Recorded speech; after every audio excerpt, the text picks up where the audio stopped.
안녕하세요. 착한 설명충 모아요입니다. 저번주에 몸이 지쳤던 저는 공지를 하나 올렸었는데요. 댓글을 읽고 모아이들의 사랑에 크게 감동했습니다. 네, 그래서 일주일 쉬고 왔습니다. 죄송합니다. 오늘의 기승전모 주제는 브금을 잘못 넣었군요. 이것이 한국 인터넷의 폐해죠.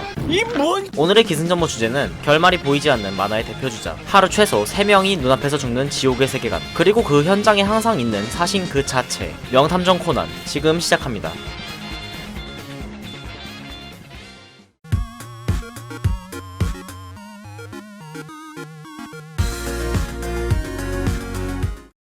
개인에 따라서 해당 내용이 스포가 될 수도 있습니다. 민감한 분들은 시청을 자제하는 것이 좋습니다. 찡긋!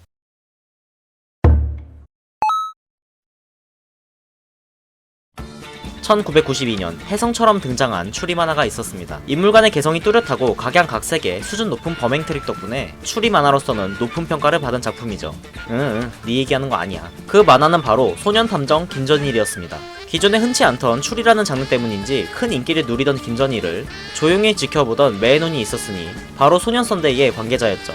그 관계자는 문득 우리도 추리물을 하나 연재하자 라며 작가들을 독촉하던 중 야이바의 연재가 끝난 아오야마 고쇼가 추리 만화를 그리게 되었습니다. 한마디로 명탐정 코난은 소년탐정 김전일의 인기의 편승에서 시작된 작품이라는 것입니다. 명탐정 코난은 제작 당시에 한 가지 걸림돌이 있었습니다. 아재력이 상당한 사람에게 코난은 이것입니다. 바로 미래소년 코난이죠. 일본에서도 이 현상은 같았기 때문에 편집장은 코난이라는 이름 자체를 다른 것으로 바꿀 것을 고려할 정도로 상당히 걱정을 했다고 합니다.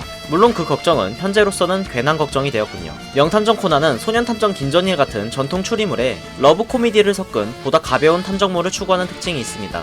또한 코난은 어린이로 만든 검은 조직과 관련된 시리즈를 관통하는 스토리가 있긴 하지만 기본적으로 옴니버스식 구성을 띠고 있어 각각의 에피소드끼리에 큰 연관성이 없다는 특이점이 있습니다. 이 옴니버스식 구성은 코난이 흥행하는데 신의 한 수가 되었죠.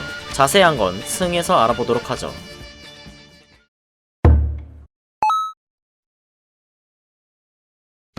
추억봉에 빠질 수 있도록 전설의 교통정리충과 OST를 넣고 싶었지만 저의 목소리가 묻혀서 넣지 못한 점 이해 부탁드립니다. 명탐정 코난은 흥행할 만한 요소를 전부 가지고 있는 이기적인 작품입니다. 우리가 어릴 적 무심코 투니버스로 채널을 돌렸는데 코난이 하고 있다? 그럼 그냥 가벼운 마음으로 보시면 됩니다. 하지만 나루토가 하고 있으면 과거의 상이나 보고 있겠다. 나루토의 앞에 내용을 잘 모른다면 어리둥절하고 있겠죠. 여기서 코난의 옴니버스식 구성의 장점이 드러납니다. 중심 스토리와 부가적 스토리가 따로 있다는 것은 낮은 진입장벽과 두터운 팬층을 동시에 가질 수 있기 때문이죠. 게다가 표면적으로 주인공이 어린이에다가 소년 탐정단 역시 일상 에피소드 중에서는 꽤나 비중을 차지하고 있어서 유아용 만화로 보이는 탓에 저연령층이 계속 유입되면서도 연재 횟수가 오래되었고 뼈대 스토리는 더 높은 연령층까지 포용이 가능해서 타겟 연령층이 굉장히 넓은 것도 큰 장점이죠. 여기에 추리에 전혀 어울릴 것 같지 않은 러브스토리까지. 저같은 악질 덕후들은 추리나 하지 웬 라브라브질이냐 하고 질타할 수도 있지만 대다수의 사람들, 특히 소녀 팬들까지 사로잡는 데에는 긍정적인 역할을 했죠. 또한 여러가지 배경, 소품들의 묘사도 섬세하며 등장 소재에 대한 고증까지 정확하여 추리 지식 외에도 볼거리가 많습니다. 일본 만화라서 일본 문화에 대해 설명하기도 하죠. 그 때문에 한국에선 외색으로 인한 검열의 손길이 거치기도 했지만요. 언급한 흥행하기 좋은 특성들로 인해 2016년 기준 명탐정 코난 만화책의 총 판매량은 1억 4천만 부, 일본 기준 애니메이션 시청률 최대 23.4%, 극장판의 일본 흥행 수익은 1기부터 이미 10억엔을 넘었고 회차를 거듭할수록 흥행이 꾸준하여 가장 최근에 개봉한 22기 제로의 집행이는 약 72억엔의 수익을 보여주는 등 코난 극장판의 총 수입의 합계는 무려 일본의 인기에 비하면 국내에서의 극장판 성적은 많이 떨어지는 편이지만 13개의 작품 누적 관객수 600만 명을 기록하는 쾌거를 보여주었습니다.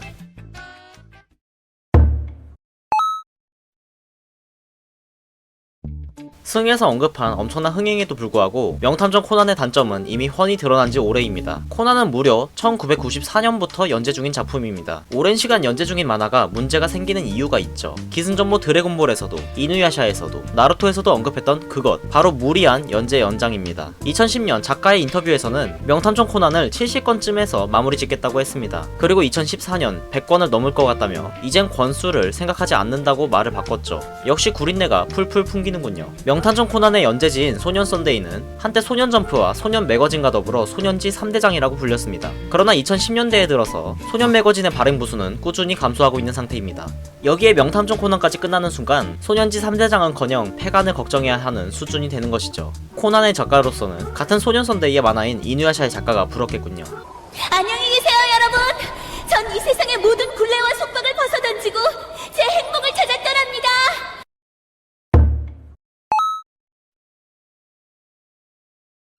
그럼 이제 장기 연재로 인해 코난에 발생한 문제점과 무리수들을 폭풍같이 살펴보도록 하죠. 첫 번째로 추리물로서의 가치 상실입니다. 물론 추리물로서 좋은 화도 있지만 이는 대부분 초반에 몰려있고 뒤로 갈수록 급격히 줄어들고 있습니다. 언제나 비교되는 대상인 소년탐정 김전일은 대부분의 트릭이 인간의 착각이나 선입견을 이용한 고단수 트릭으로 이루어져 있습니다. 이는 독자들도 추리할 수 있도록 단서를 제공하는 효과가 있죠. 하지만 코난은 완성도 높은 심리 트릭 대신 소도구나 기계 장치를 이용한 트릭이 대부분입니다. 이는 전개 과정에서 추리는커녕 원리를 알아도 콧방귀가 절로 나오는 수준의 트릭일 뿐이죠. 낚싯줄, 와이어, 이 두 개의 단어만 들어도 코난의 많은 유치반스 트릭들이 우리의 머리를 스쳐가죠. 트릭은 추리가 불가능하지만 우리는 사람들의 얼굴만 봐도 범인을 알 수 있는 능력이 생겼습니다. 전형적인 범인의 얼굴? 아직 덕력이 부족하시군요. 코난은 순박한 인상의 사람들이 진범인 경우가 대부분입니다. 여기에 알리바이를 억지로 만들려 하거나 자신의 범행을 강하게 부인하면 역시 범인일 가능성이 크죠. 게다가 코난은 패턴이 지나치게 획일화되기까지 했습니다. 범죄의 발생, 옆에서 누가 던진 한마디에 영감을 얻음, 하지만 증거가 없음. 범인이 이상한 행동을 하고 코난의 뒤통수에서 스파크가 튑. 아구 졸려라. 범인은 바로 당신이야. 증거가 없다고 발뺌하는 추악함은 눈물로 승화되고 그 순간 나오는 브금. 중요한 건 코난에 등장하는 범인의 대부분은 묵비권을 행사하여 변호사만 불러도 형을 피할 수 있다는 것입니다. 왜냐면 코난에 나오는 증거는 많은 부분이 정황상 증거, 즉 심증이기 때문이죠. 그런데 왜 코난에선 사건들이 해결이 되냐? 그 브금이 나오면서 범인들이 자백하니까요. 거기다 범행 동기 또한 가관입니다. 내 화실에서 보이는 후지산이 건축물에 막혀 안 보이게 돼서 죽임, 장기게임 제작 중 무르기를 만들자고 제안해서 죽임, 옷걸이를 자신에게 던져서 죽임. 미친놈들로 가득 찬 세상이군요. 여기에 살인이라는 무거운 주제를 놀이로 생각하는 주인공들까지, 이것들도 단단히 미쳤어요. 두 번째로 캐릭터 비중 문제입니다. 그렇습니다. 이제 두 번째입니다. 주인공인 코난이 거의 모든 능력을 갖추고 활약합니다. 고작 간토 지역 내에서 이름을 떨치는 고딩 탐정. 고딩 탐정에 불과한 이 친구는 사격, 운전, 그것도 발로, 비행기 조종, 마약 판별, 폭탄 해체, 보너스로 영어, 역사학, 문학, 과학까지. 이 모든 지식은 하와이에서 아버지께 배웠다는 말 한마디면 모두 해결됩니다. 이런 우월한 인간이 주인공이다 보니 이 두 명과 같은 추리력이 뛰어난 캐릭터를 제외하면 다른 주변 인물들의 역할이 적습니다. 제발 좀 안 나왔으면 좋을 듯한 어린이 탐정단, 다면증 환자, 유명한, 여기에 장미까지 도움을 줄 수 있는 조력자들이 있지만 코난 혼자서만 직접 생각하고 추리하는 식으로 극이 전개가 되죠. 주인공의 능력이 이렇게 좋다 보니 수사 조직들 역시 무능하게 표현됩니다. 경찰들 대부분이 코난이 힌트를 주기 전까지는 진상 파악은커녕 세세한 조사도 하지 않고 자살로 단정하는 경우가 많아 독자적으로 진상을 밝혀낼 수 있는 능력이 없는 것으로 묘사되죠. 골롬보 반장님, 반성 좀 하셔야 합니다. 세 번째로 스토리 자체의 문제점들입니다. 명탐정 코난의 장점 중 하나가 중심 스토리가 있다는 것이었는데 중심 스토리의 진도가 나가질 않는 것이 문제입니다. 작가는 아무로 토오루라는 인물이 등장하면 결말에 가까워졌다는 것이라고 말한 적이 있었는데 그 친구는 이미 2012년에 등장했고 현재는 2018년이죠. 개꿀잼 몰카였던 거임. 세라 마스미의 등장 이후 급격히 증가한 성적 묘사 또한 비판받고 있습니다. 아무리 코난이 추리물이라고 한들 주 시청층은 초등학생입니다. 그러나 세라 마스미가 등장할 때마다 선보이는 노출증, 작중에서 세라의 저질스러운 행동과 노출이 굳이 그려질 필요가 없는데 나오는 이유를 모르겠군요. 화렴전정의 끝으로 아카이 슈이치와 미야노 아케미가 사촌이라는 것이 밝혀졌는데 그렇다면 이 녀석은 사촌과 연애하다가 이용해 먹을 거 다 해먹고 버렸다는 말이 됩니다.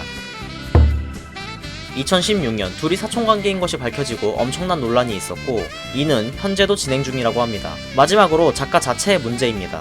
아오야마 고쇼는 휴재가 잦은데 건강 때문을 감안하더라도 휴재가 너무 작고 불규칙합니다. 무엇보다 휴재로 인해 스토리의 질이 상승하면 몰라도 휴재 이후 스토리가 점점 더 산으로 가고 있죠.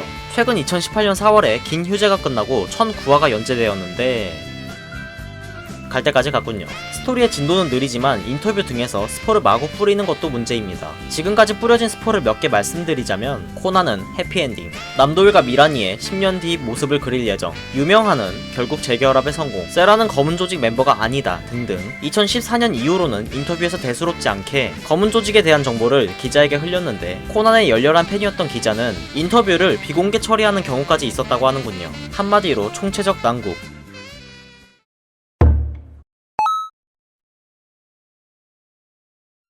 명탐정 코난 1008화에서 검은 조직의 보스로 유력해 보이는 인물의 실루엣과 이름이 공개되었습니다. 219화에서 등장한 카라스마 레냐라는 사람인데 어쩌라고. 만화에선 드디어 도달한 보스의 정체라고 언급은 하는데 또 모르죠. 또 알고 보니 아니었다는 이럴 수도 있는 거죠.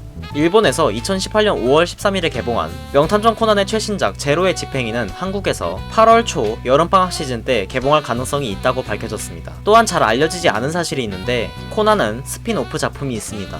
이 친구, 그러니까 코난의 범인으로 등장하는 실루엣이 주인공인 작품입니다. 범인 한자와 씨라고 하네요. 병신같지만 멋있어. 현재 이 친구들은 드디어 사귀게 됐고 스토리에서의 무리수는 계속되고 있습니다.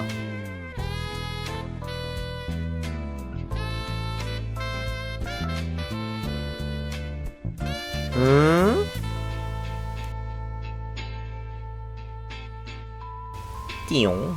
지금까지 결말이 보이지 않는 만화의 대표주자 명탐정 코난이었습니다. 총총.